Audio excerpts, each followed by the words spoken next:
Ladies and gentlemen, good day and welcome to the Tina Rubber and Infrastructure Limited's Q4 FY23 earnings conference call. As a reminder, all participant lines will be in the listen-only mode, and there will be an opportunity for you to ask questions after the presentation concludes.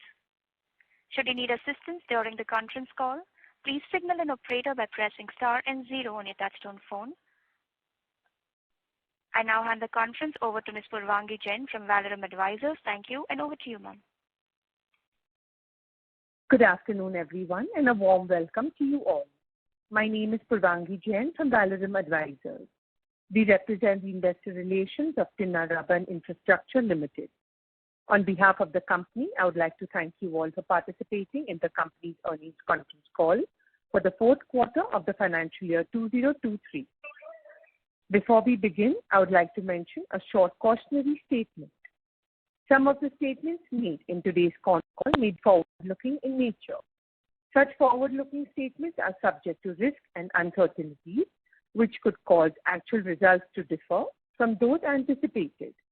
Such statements are based on management's beliefs as well as assumptions made by and information currently available to the management.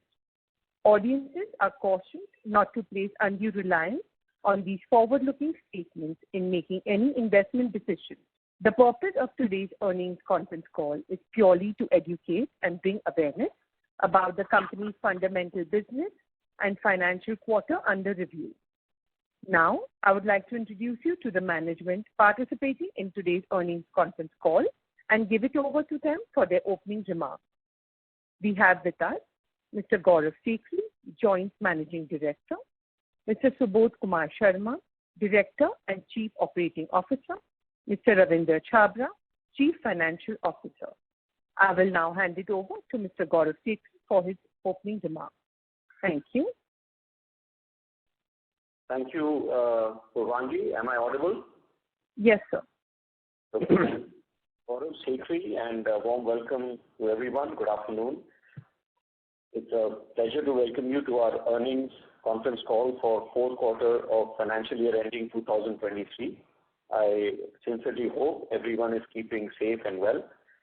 Let me first start by giving a brief overview and introduction of the company for the benefit of listeners who are new to the company, after which Subodh will take over and talk in more detail about the performance and the overview of the quarter. Tina Rubber was operated in 1977, and today we are the largest end-of-life tire recyclers in the country and amongst the global leaders in the manufacturing of recycled rubber materials. We are a prime example of the benefits of circular economy, how materials can be recycled and they can continue to be used and their useful life can be extended. We are a one-stop shop that caters to the entire gamut of recycled rubber applications. Our company manufactures high-quality products from recycling, end-of-life truck and bus radial tires primarily. We are also doing some passenger car radials, but we are largely focused on truck and bus radial tires. These are used in various segments. Our recycled rubber goes into the infrastructure segment, which is primarily in road construction, also in what we describe as industrial segment, which is products like tires and conveyor belts, and also consumer products like rubber mats and sports surfaces, etc. The company is a pioneer and largest manufacturer of crumb rubber modifiers, and probably the only company in the world to produce micronized rubber powder of a very fine mesh size of 170 under an ambient grinding process. We have 4 manufacturing plants strategically located across India. 3 of them are at port locations, and I'm pleased to inform you that we are in the midst of starting our first overseas plant in Oman, which is due to commence production by end of June, and this will give us a significant advantage in costs as well as make us familiar of operating our business outside India. So we're very excited about this, and we'll talk more about it. I'm pleased to inform you that the board has recommended a dividend of rupees 5 per share, basis our 23, and I now pass on to Subodh, who will give you more details about the financial performance and the business. Over to you, Subodh. Thank you, Gauravji, and good afternoon, everyone. Hope, am I audible to everyone? Purvangi? Yes, sir, you're audible in the conference. Please. Okay, fine. So let me first brief you on the fourth quarter financial performance first, and then the 12-month performance of FY23. The operational revenue for the fourth quarter of FY23 stood at rupees 72.7 crores, which grew by 18.4% year-on-year basis. EBITDA was reported at rupees 7.4 crores, and the EBITDA margin stood at 10.18%. Net profit after tax reported rupees 6.8 crores, and the PAT margin is now 9.35%. Coming to the 12-month performance, the operational revenue was rupees 295.4 crores, which grew by approximately 28.9% on year-to-year basis. The EBITDA stood at rupees 36.7 crores and margin stood at 12.42%. PAT for the year was rupees 21.8 crores, which grew by 28.9% on the yearly basis. EPS for the year is rupees 25.45, which is 28.9% growth on yearly basis. Additionally, we have significantly reduced our debt from 68.82 crores of last year to 58.67 crores as on 31st March 2023. As you can see, the company is consistently reducing loan, which was at peak of rupees 93.59 crores in 2016-17. This has also resulted in reduction in interest from 8.97 crores last year to 7.62 crores during FY23. Now the company has achieved healthy current ratio of 1.32x. As you can see, now we have divided our entire product portfolio into 3 different sectors, which are like industrial sector, wherein we covered our sales to the tire industry and the conveyor belting industry. The consumer sector, wherein like Gauravji mentioned, the sales what we are making to the sports turfing segment, rubber matting sections, and tiling sections, so that is covered in the consumer sector. And the infrastructure, whatever we were selling earlier to the road, like earlier it was the road sector sales, now that has been converted to the infrastructure sales. So starting with our industrial and consumer sales segment, so sales from industrial and consumer sector improved in Q4. FY23 export of recycled rubber material almost doubled over FY22 and have shown a big headroom for us, and there is a further prospect of growth in FY24 and thereafter also. We have recently introduced our products in Bangladesh market and also appointed our channel partners in Japan, Thailand and Indonesia for strengthening our exports, and also have participated in exhibition in Thailand, which is one of the biggest rubber show in Southeast Asia.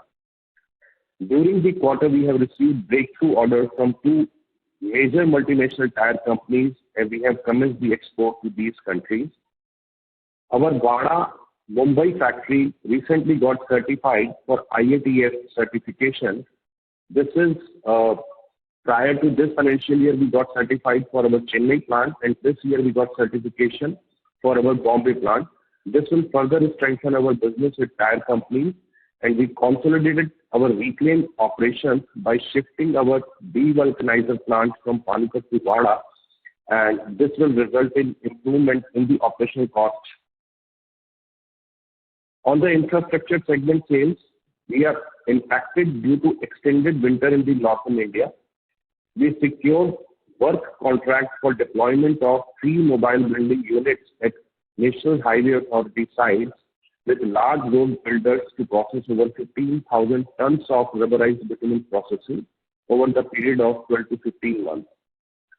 The company commissioned a bitumen modification plant at Chennai to produce scrum rubber and polymer modified bitumen, which seems to be ultimate need for all expressways and highways, and this is also to strengthen our position in road sector business in southern India. On other highlights, as you may be aware, the company acquired a tire recycling business in Oman to expand footprint outside India and also helping building exports from Oman to neighboring countries. We signed an exclusive freight contract with Maersk, which helped lower down raw material costs by setting up dedicated trains through intermodal transport arrangement with Maersk to move cargo for Tina Rubber from Mundra to Tina location. Tina became only recycling company outside European Union to be audited by SGS and certified as authorized recycler. This will open up gates for more supplies from countries based in the European Union. With that, now can open the floor to the questions and answer session. Over to you, Purvangi. Thank you very much. We will now begin with the question and answer session. Anyone who wishes to ask a question may press star and 1 on their touchtone telephone. If you wish to remove yourself from the question queue, you may press star and 2. Participants are requested to use handsets while asking a question. Ladies and gentlemen, we will wait for a moment while the question queue assembles. Thank you.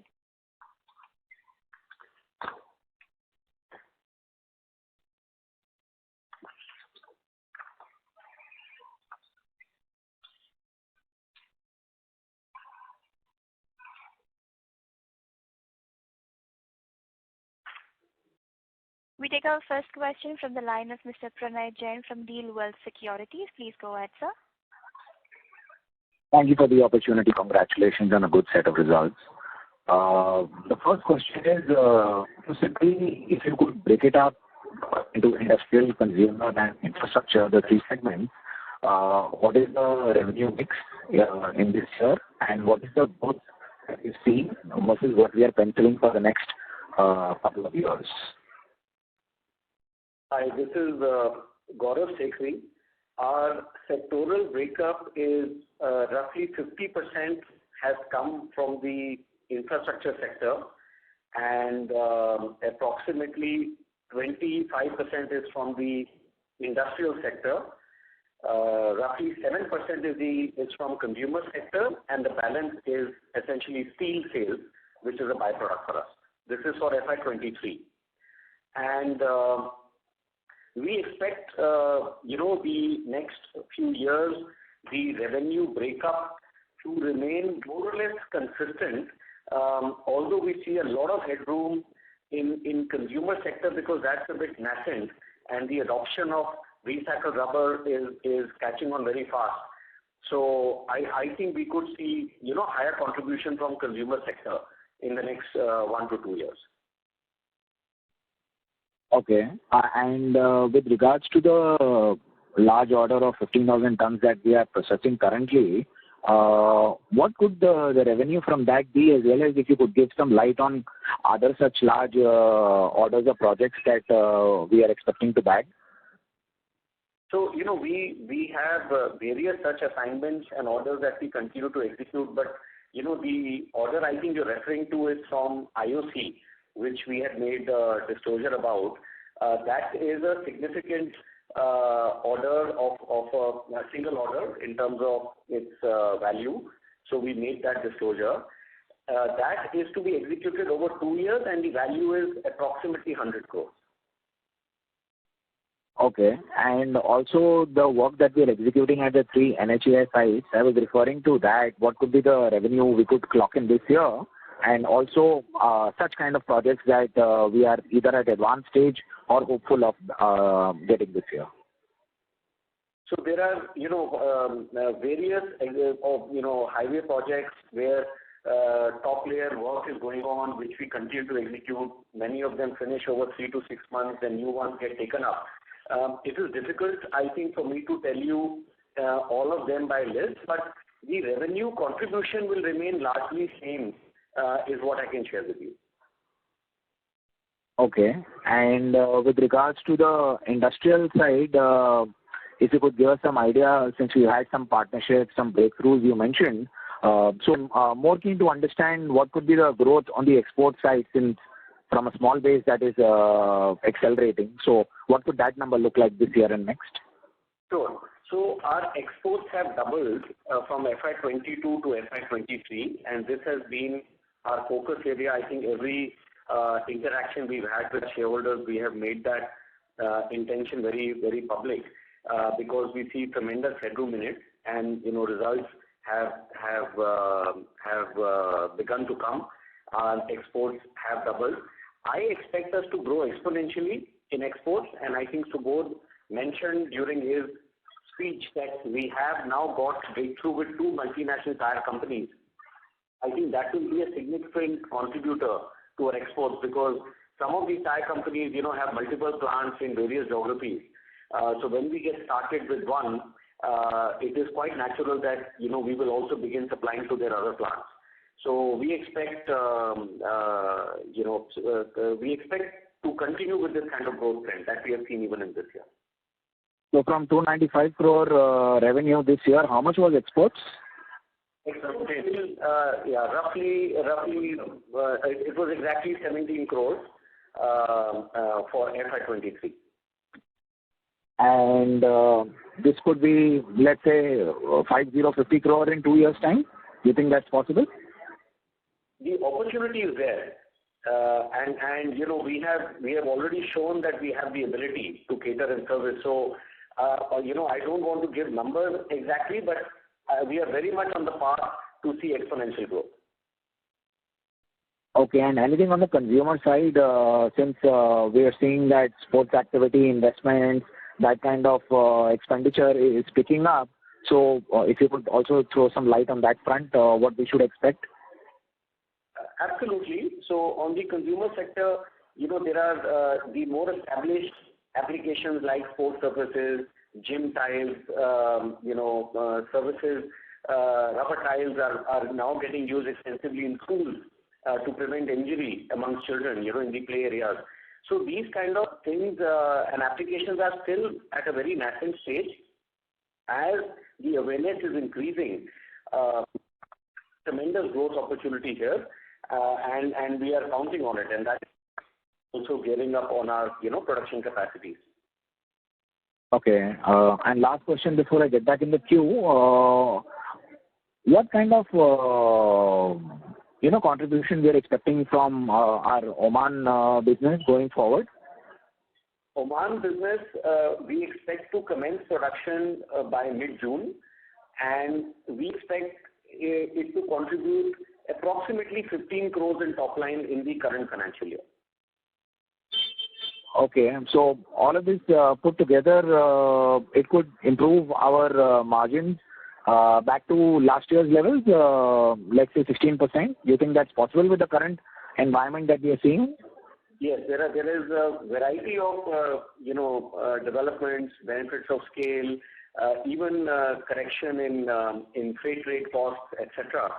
Because of which we are very confident that we can go back, north of 15%. Thank you so much, and wishing you all the best. Thank you. Thank you, sir. The next question is from the line of Mr. Keshav from Rakshan Investors. Please go ahead, sir. Hi, good afternoon, sir. Sir, just an extension to your previous comment. So we've been maintaining this scale for, I think, 5-6 quarters, but our gross margins have taken a hit. So I understand the freight costs and ELT prices were spiraling. So are you, in the near term, foreseeing any, sizable respite in those prices? And can we expect a disproportionate EBITDA growth this year? Hi, Keshav. We, like I just mentioned, that we are seeing various developments which are very positive for the EBITDA margin, and I expect that we will show you the benefits of that very, very soon. And in the coming financial year, we are very optimistic that our EBITDA margins will be north of 15%. So would some realization be lost if the ELT price is correct, or will in revenue terms will again grow in 15, 20, 25%, and on top of that get that 15% kind of EBITDA? So our growth projections are intact. We've grown year-on-year 29% in FY23, and in the business stage that we are in, and with the kind of unique place we have created for ourselves by catering to different sectors and having multiple options of origins for waste tires, etc., I believe that for us to achieve a CAGR in sales of about 20% over next 3 years is very much possible, and we are gearing up for that. And the EBITDA margin is more a function of these exigencies which came in the last 1-2 years, which affected us by about 2 percentage points. We are very much on the path to recover that and get back to our normalized EBITDA of greater than 15%. And sir, initiatives we are taking, Keshav, about the building this with the shipping line. So that will also add to the on our EBITDA margin, because the special logistics services are being arranged with the dedicated shipping lines. So that will help us in our raw material input cost. Yes. And that is just one of the initiatives. We have variety of such initiatives in the works. Right, sir. Understood. And sir, I missed the road sector contribution this quarter. Will you be able to repeat that, please? Road sector for the financial year is 50%. And for the quarter, it is probably in the same range, I'm guessing, but we can circle back with you and give you a more accurate number. Sure, sir. And sir, lastly, so the IOCL contract, would it be possible to give the IOCL contribution in FY23, what it was?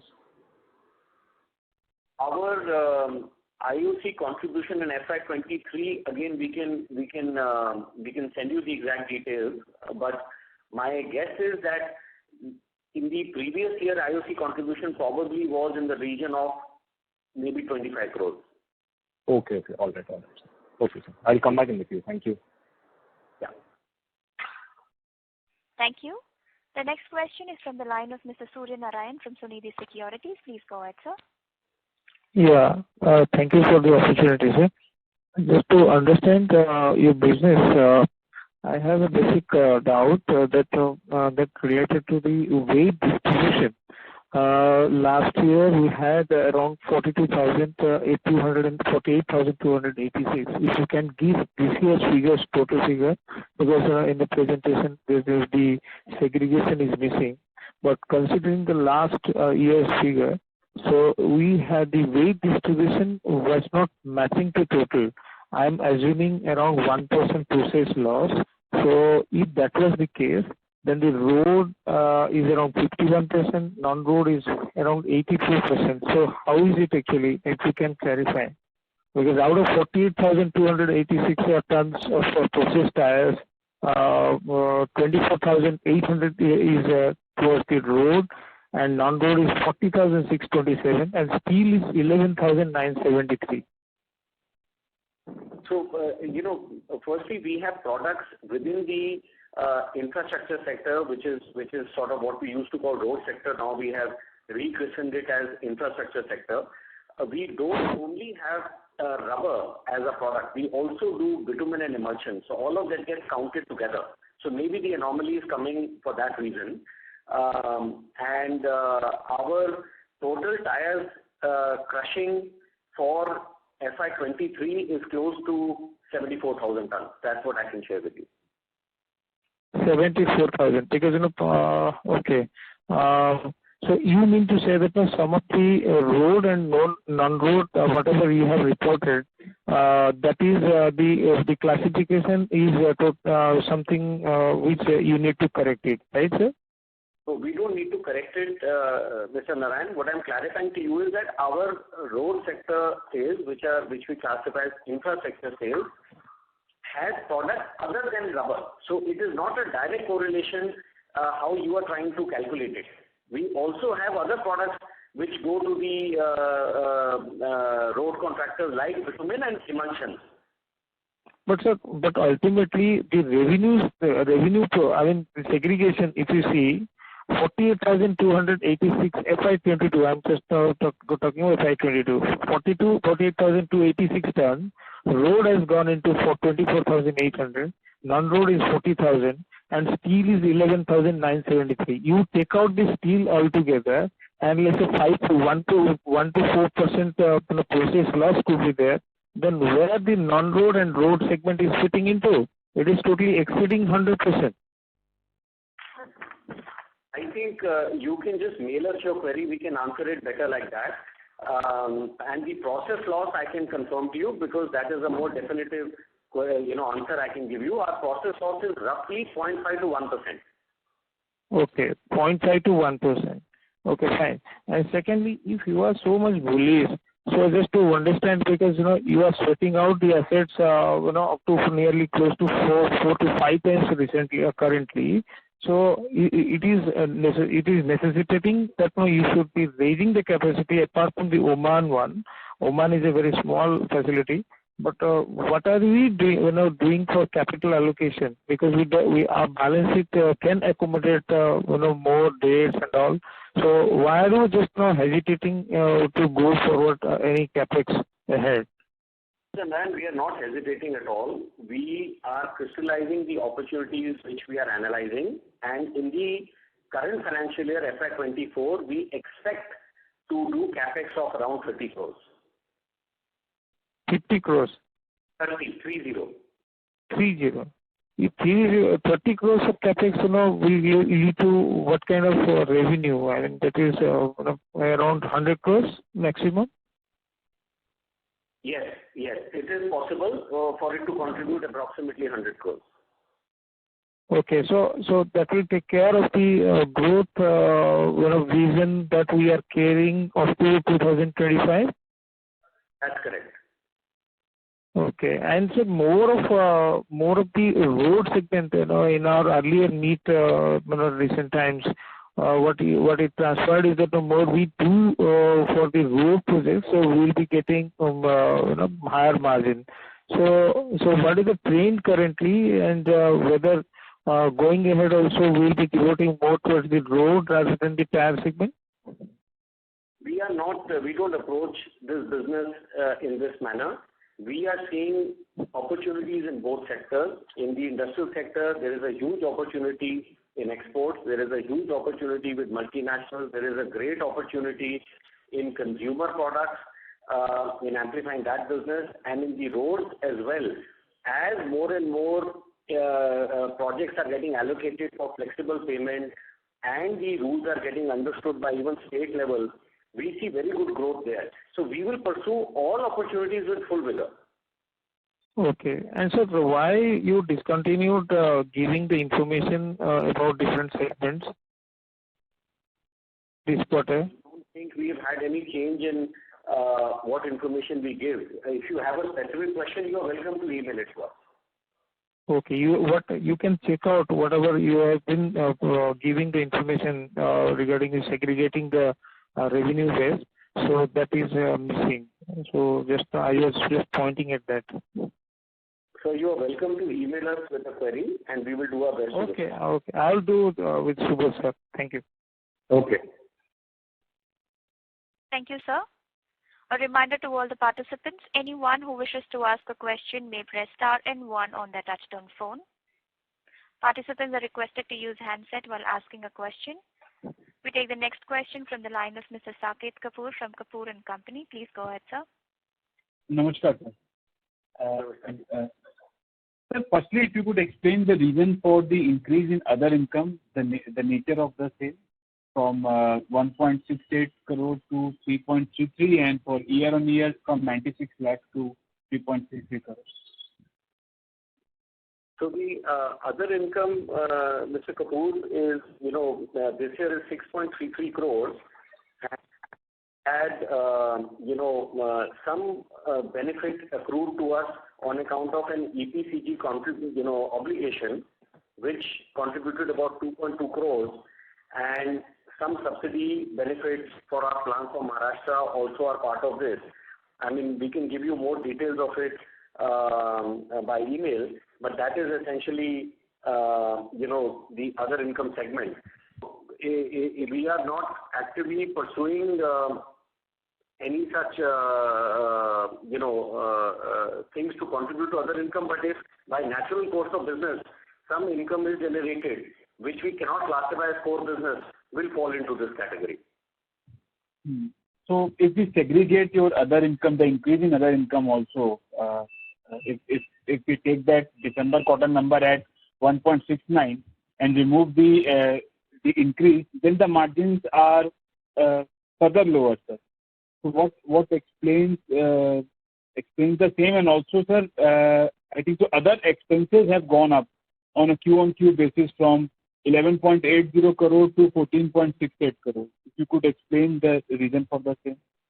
Sure. So by isolating other income, our fourth quarter margin is around 10.2, 10.3%, and this is largely because we have considered to take a 2 crore provision on account of doubtful debts. So that has really resulted in this drop to about 10.2%. But that is just on account of year-ending financials and advice from our auditors that we have taken that provision to give a more conservative sort of outlook of our business. But if you add that back, then our margins are north of 12%. Right. So that is added to your other expenses, that 2 crore provision. That's correct. Correct. So, sir, going ahead for this year, as per our conversation earlier, you are now contemplating an increase in top line by 20% for FY24. That is what we are emphasizing, and margins moving northward to 15%. This is what the roadmap should be for FY24. Yes, that is the guidance that we can give, sir. Okay. And sir, are we in line with that? We are already 2/3 with this first quarter. So I think the last time also this infrastructure part of the story is not completely gelling with our thought process. Earlier also that was a lag, and for this since it is the highest percentage in terms of the revenue pie, what are your pillars for the same, as that has not contributed to the growth as been envisaged by you earlier also? It's a great thing, Mr. Kapoor. We are extremely positive on the contribution from infrastructure sector for FY24. We are seeing benefits of that already in Q1, and I am very confident that with the sales number that we will show at the end of Q1, you will see some validation and confirmation of the growth projection we have given. Okay. So when we look at your cash flow, we find provision for doubtful debt at 2 crore has been informed by you, but the bad debt and sundry debt written off is also to the tune of 1 crore 11 lakh rupees. So there is another separate line item here. Could you explain this part? So that totaling is now total to 3 crore rather than 2 crore. That's correct. And we like I said, we have put this in detail, and we found it prudent to make this provision. Although some of these receivables are more than they were more than 3 years old, so we found it fit to make this provision, and that is why you're seeing this outline entry, in this year. But if you see our last 4 to 5 years performance on debt management, credit management, our total provisioning and write-off, including for this financial year, for last together is only 0.5%.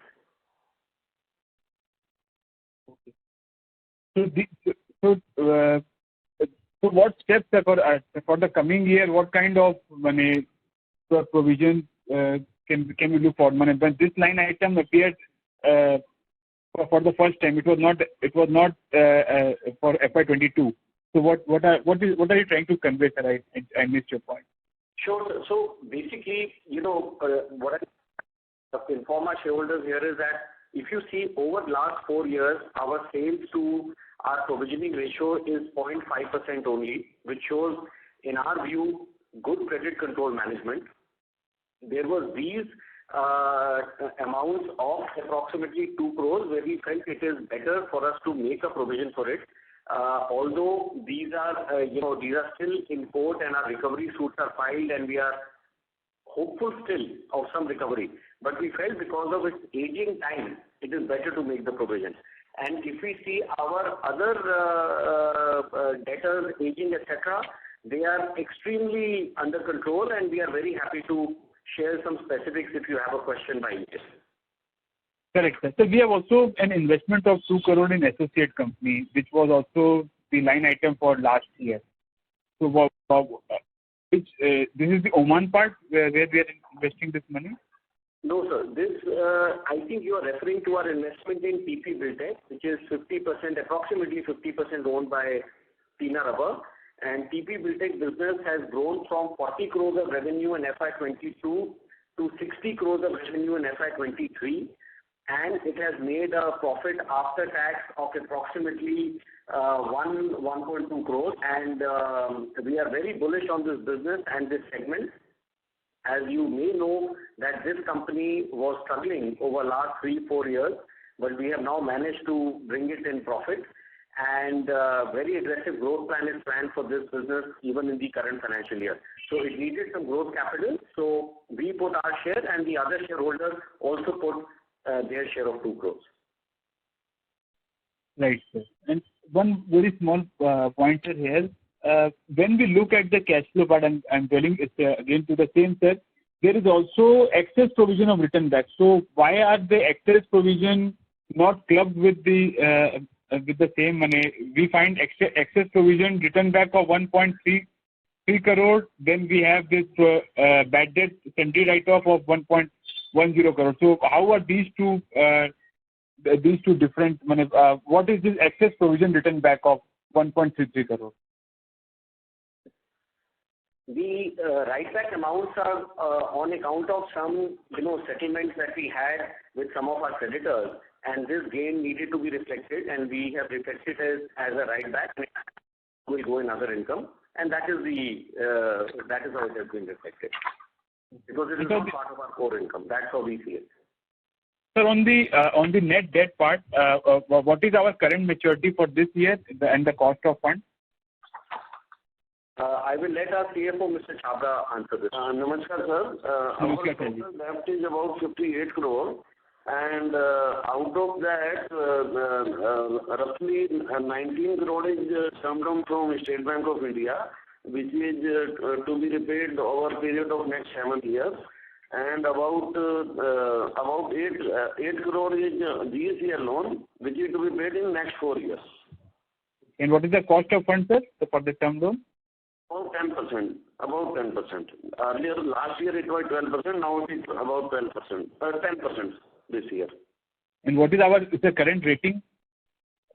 It is BB, and soon we are expecting it will. We have already yesterday applied for the revision, and we expect it should go to BBB. Correct, sir. And for the dividend distribution, sir, do we have any? Are we working with any dividend distribution policy going ahead? This time the dividend payout is definitely 20% of the EPS. Hi, Mr. Kapoor, jumping in back. Our attempt is to continue to distribute 20 to 25% of our profits to our shareholders. That's what we are aiming for. Okay, sir. Sir, I'll join the queue, and thank you for the elaborate answer. Thank you. Thank you, sir. A reminder to all the participants, anyone who wishes to ask a question may press star and 1 on their touchtone phone. We take the next question from the line of Mr. Samit Joshi, an individual investor. Please go ahead, sir. Yeah, good morning. Thank you for the opportunity. The question here is twofold. One is, this is more in terms of question of when it comes to the company, where are we looking at this company in terms of revenues and on a holistic picture in the next 5 years is something I wanted to understand.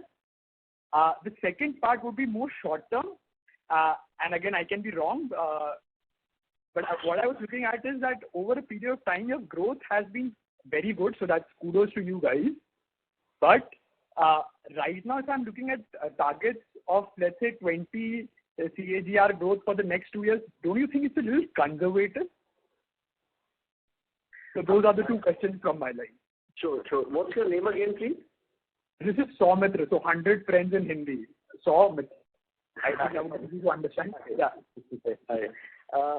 No, I think, firstly, there is almost like a sensory overload, if that is a term that can be used correctly, in this context of opportunities.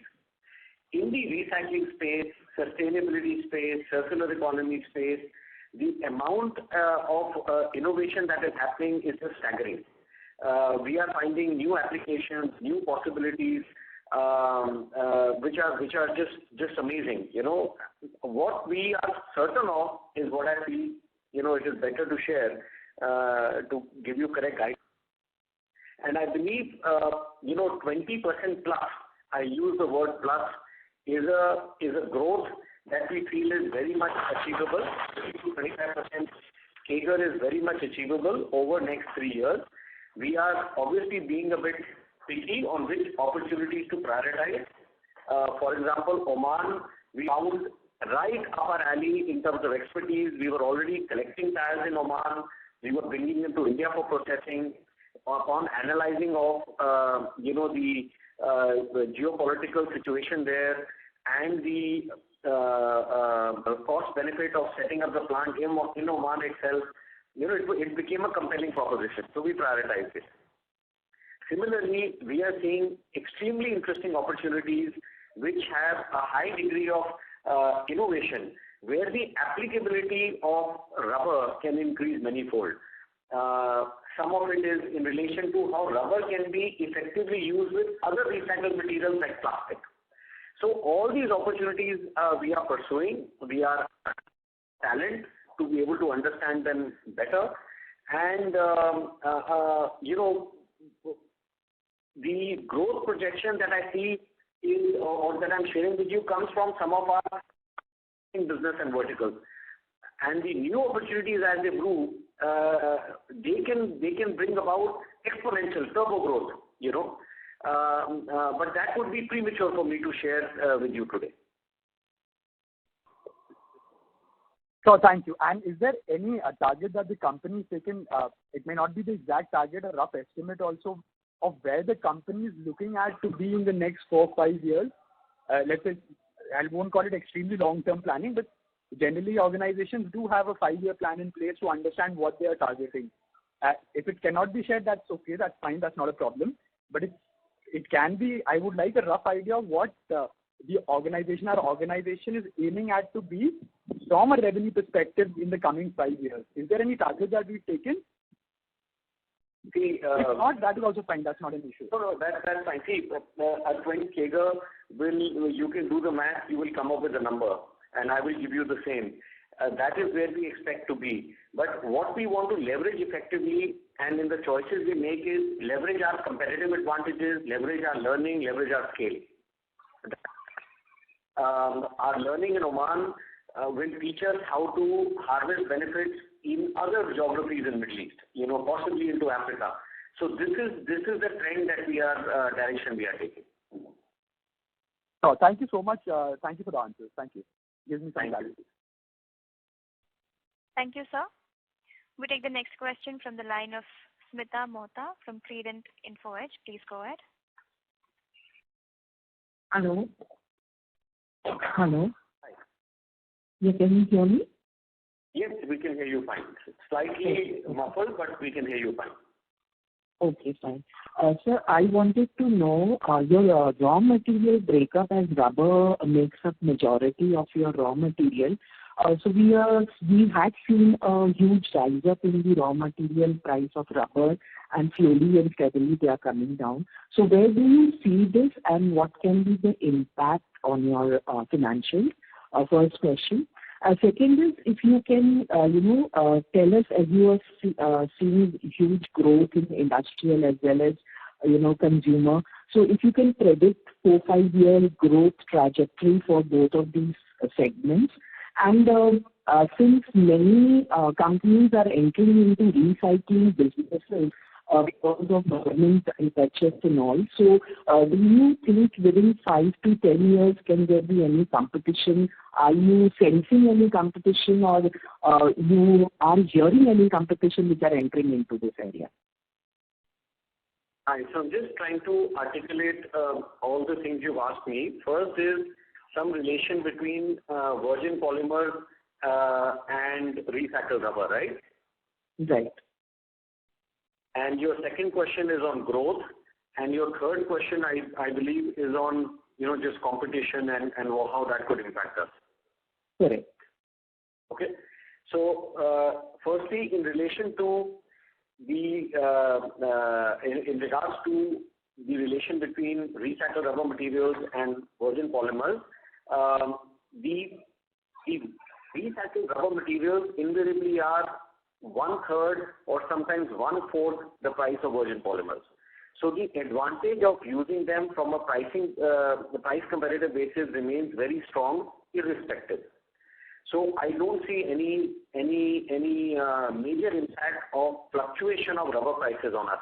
Of course, when natural rubber or virgin polymers become more expensive, companies tend to become a bit more focused because supply lines become tight, and they get a bit more focused on using more recycled materials. But I don't see any major change in their inclusion rates if the prices come down, because the cost benefit still remains. Second is regarding growth. I think we have discussed extensively in the past couple of interactions that we had in the call. We have mentioned that we expect 20 to 25% CAGR growth over next 3 to 5 years. That's very visible and possible. In regards to competition, I think we have built some unique moats around our business, some unique competitive advantages around our business, whether it is applicability of products into different sectors, or it is our pan-India presence. We are the only business which has a pan-India recycling footprint. We now have an international footprint. So these are some very unique advantages we have created for ourselves. Of course, competition is welcome.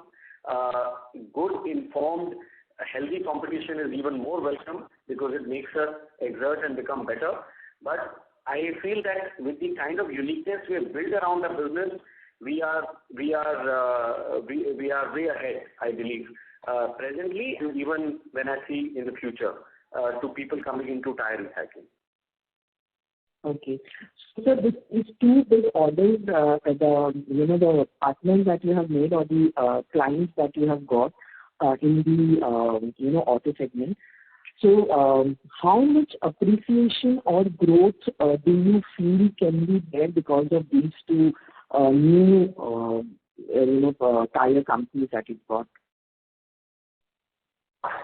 The tire companies by nature are very conservative. It's a 3 to 5 year process to begin business with them. And that is a strong entry barrier also, I believe, and will create a competitive advantage for us in our view. That's how we see it. We are happy to go through the grind of this 3 to 5 years of getting our products approvals and things like that. We see exponential benefits, but like I said, the companies by default are a bit conservative. They are a bit slow to start, and it is very difficult to answer and say that will a particular multinational suddenly start buying from us in 10 of their plants, or will they only limit us to 3 and then steadily increase. That's a bit early to say. Okay, sir. Thanks a lot. You're welcome. Thank you. The next question is from the line of Mr. Vineet Agarwal from Aditya Birla Money PMS. Please go ahead, sir. Thanks for the opportunity. So congratulations, sir, on good set of numbers. So just one question, like from your Oman facility, what kind of revenue we can expect at full capacity, and your EBITDA margin from that facility, what kind of EBITDA margin we can expect from there? Sure. We are expecting the revenue contribution just from the plant and the capacity we've set up to be on an annual basis close to 20 crores. And we expect that contribution to be around 10%. And any further capex do we require to add there? No, we've spent roughly $1 million. I don't foresee us doing any further capex in Oman in the current financial year. Okay. Thank you, sir. That's it from me. Thanks. Thank you, sir. The next question is from the line of Mr. Devansh Shah from Niveshaay. Please go ahead, sir. Sir, you mentioned capex worth to be 30 crores. Can you please elaborate on which segment could be incurred? All I can share with you right now is that we are looking to set up a new facility in India, and that's the capex plan for it. It will be, of course, in the space of tire recycling and some downstream value-added products. That is the plan. Okay, thank you, sir. Thank you. The next question is from the line of Mr. Arun Chakraborty, an individual investor. Please go ahead, sir. Good afternoon. Good afternoon, sir. I've got just one question because most of my questions have been answered already. See, we have got an order from IOC for the CRM. Yes. So IOC is going to use it for what purpose? Are they end users, or is the raw material they're buying from us? So petrochemical refineries, sir, when they refine crude oil, a product for them is bitumen, asphalt, which has road applications, and IOC produces bitumen at 3 of their facilities pan-India. And the rubber modifier, the crumb rubber modifier that they are procuring from us is blended into bitumen for enhancing the properties of bitumen and to make it available to the road contracting community. Okay, great. So that means the chance of getting new orders from IOC is there still? Absolutely. Typically, while they foresee their own estimates show that they will need this kind of quantum of supply from us over the next 2 years, if they are able to utilize this volume faster, then they will come back for more. There is, in fact, some clause already where they can opt to take a certain percentage of the contract value. They can add to it, just to give them some flexibility. Okay. And then what about HPCL and BPCL? They are also having their refineries. HPCL also has this product, but they make their own modifier, sir. They have a joint venture with a French company called Colas, and the company is called Hincol. So they make the exact same product as IOC. IOC buys some rubber. Hincol makes it themselves. But I must point out, Hincol is also my customer. So to make their modifier, they procure the rubber from us. Okay. And then HPCL? HPCL joint venture is Hincol. No, BPCL. HPCL doesn't sell modified bitumen from refinery directly. So they have a joint venture for this particular product. So Hindustan Colas Limited, it's a Hindustan HCL, Hindustan Colas Limited.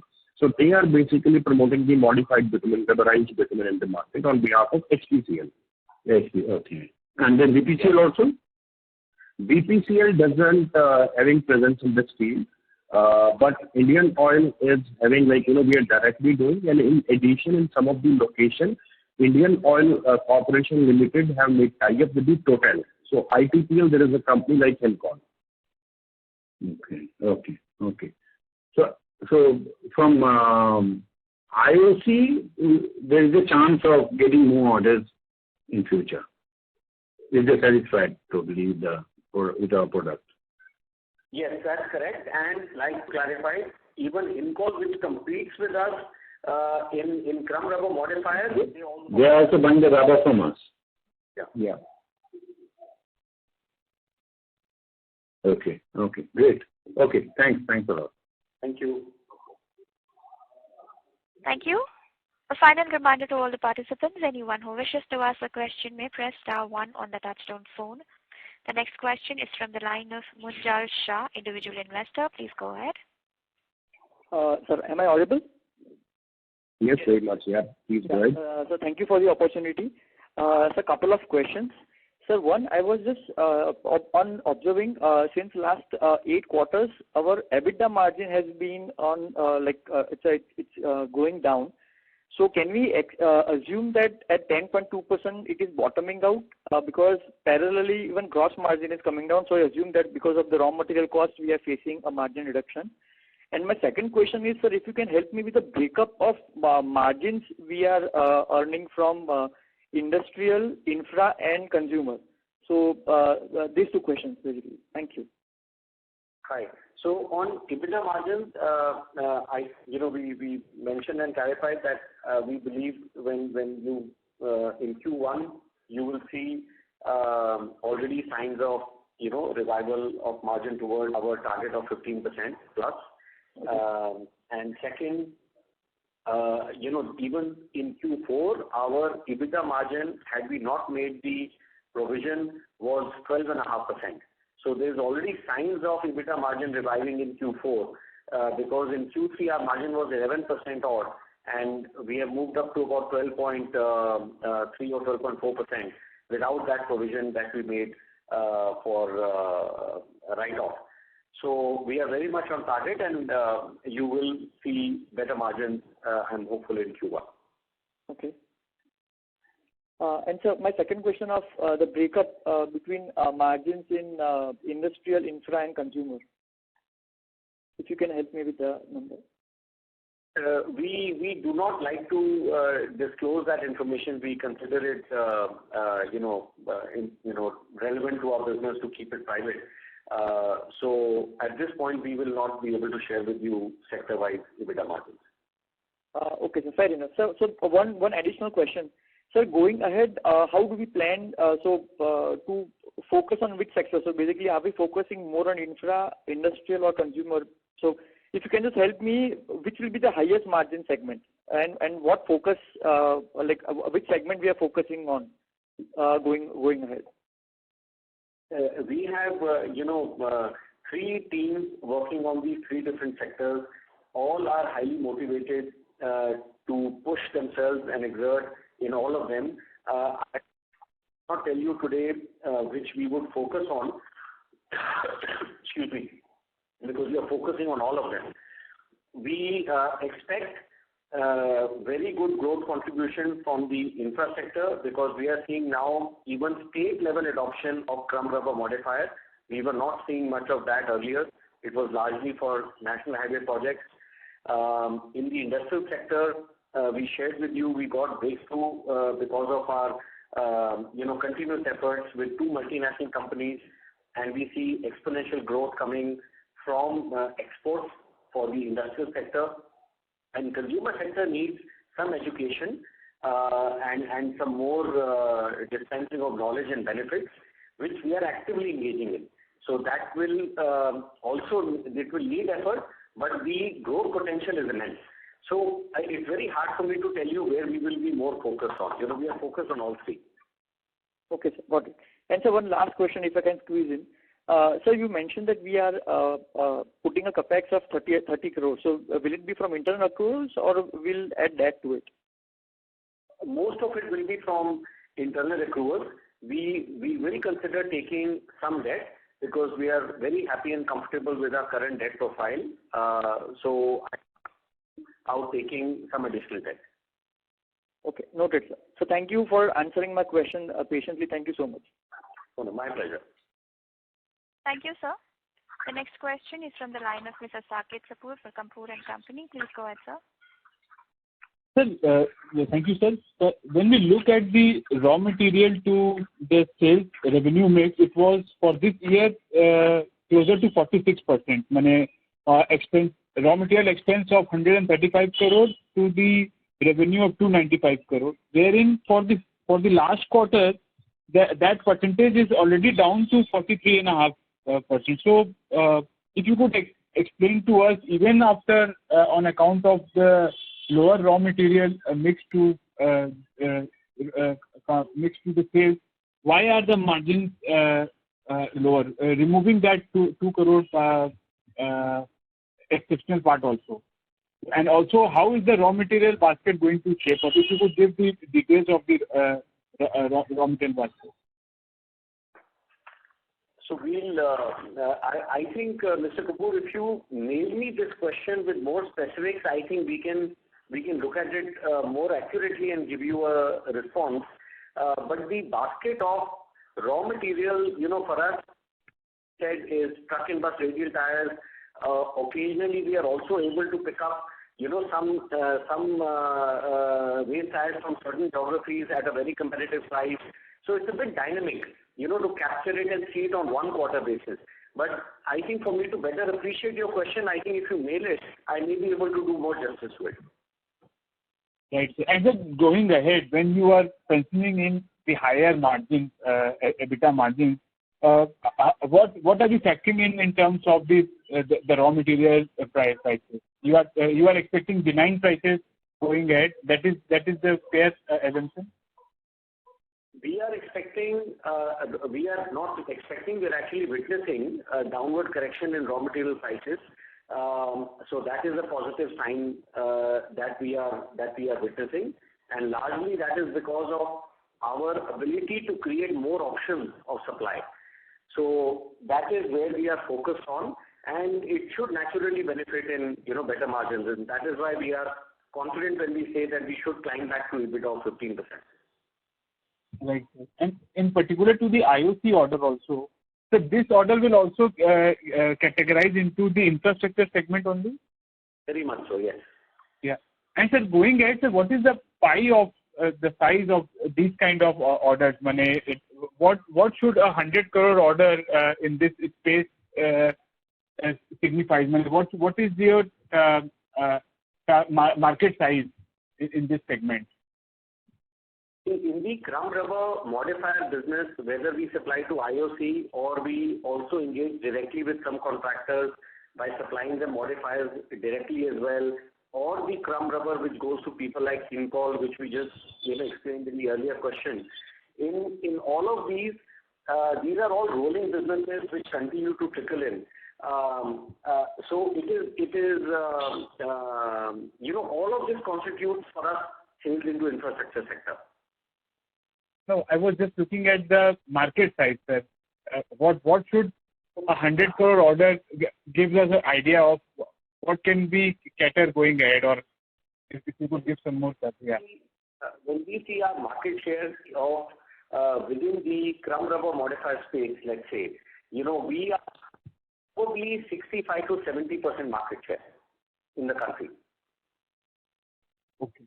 And the earlier participant was mentioning about some numerical data about the metric ton. So in your presentation, very sorry, I could not found the same. So if you could help us out where the breakup, the metric ton breakup is provided in your presentation, or whether you have, how should one conclude? I think we didn't fully understand how that number was being derived.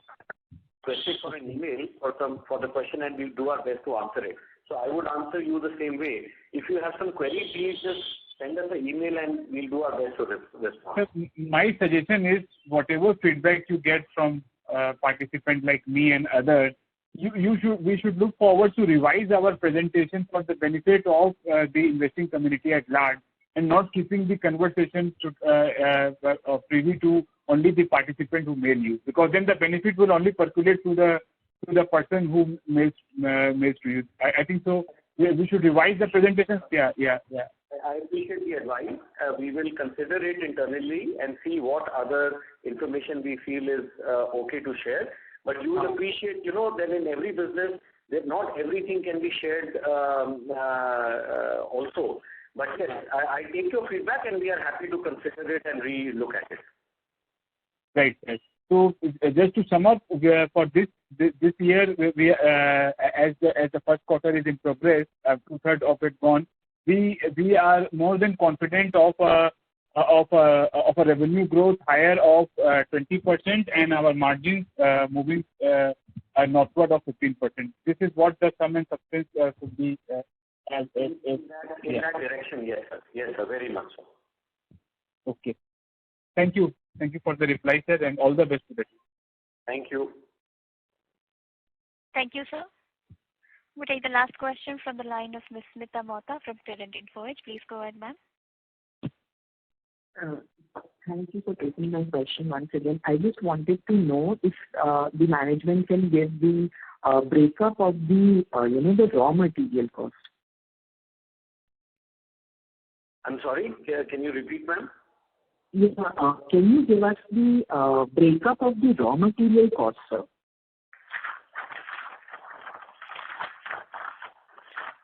One second.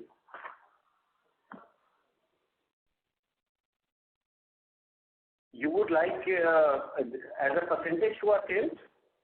Correct. Just give us 10 seconds. Sure.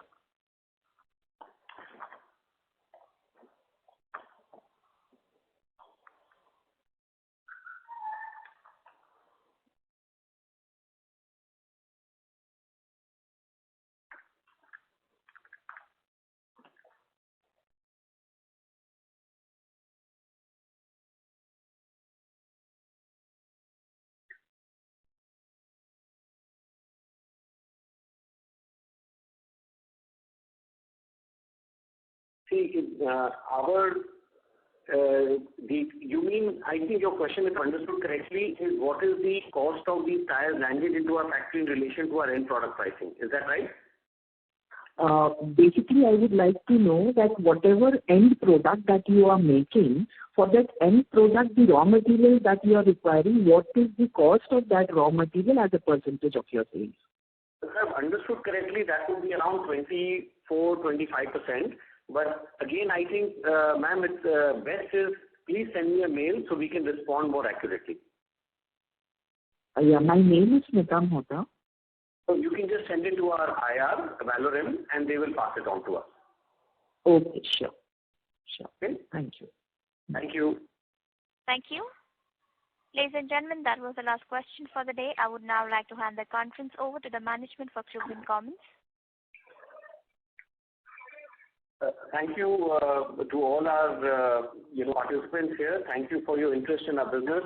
We are grateful that you have allocated your valuable time to know more about our business and our performance. I greatly appreciate that, and I hope that we will continue to live up to your expectations. Thank you. Thank you so much. Thank you. On behalf of Tina Rubber and Infrastructure Limited, that concludes this conference. Thank you for joining us, and you may now disconnect your line.